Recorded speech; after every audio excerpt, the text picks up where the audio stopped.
Night தூங்க போகும்போதே வந்து காலைல டிஃபன் மட்டும்தான் பண்ணுவேன். மத்தியானம் லஞ்சை வெளில போய் சாப்பிட்டுக்கோங்கன்னு சொல்லிட்டு தான் வந்து தூங்கினேன். பட் மார்னிங்லேருந்து வந்து யோசிச்சு பார்த்தேன், எப்படி இருந்தாலும் பண்ணி தான் ஆகணும். அதுக்கு மார்னிங்கே பண்ணி வச்சிட்டோம் அப்படின்னா அட்லீஸ்ட் மத்தியானம் கொஞ்சம் ரெஸ்ட்டாவது கிடைக்கும்னு சொல்லிட்டு ப்ரிப்பேர் பண்ண ஸ்டார்ட் பண்ணிட்டேன். மோர் குழம்பு தான் வந்து ரெடி பண்ணியிருந்தேன்.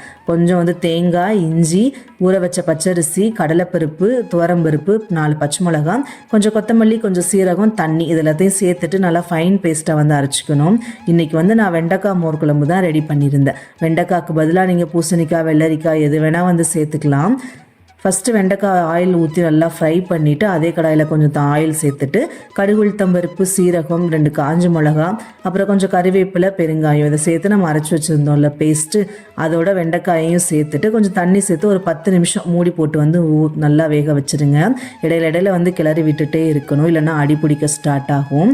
ஸோ நல்லா வெந்து வந்ததுக்கப்புறம் நான் தயிரை நல்லா பீட் பண்ணிவிட்டு மோர் ரெடி பண்ணி வச்சுருந்தேன். ஒரே ஒரு டம்ளர் தான் தண்ணி சேர்த்துருந்தேன். இந்த மாதிரி பீட் பண்ண முடியலன்னா நீங்கள் மிக்ஸி ஜாரில் போட்டு கூட எடுத்து வச்சுக்கலாம்.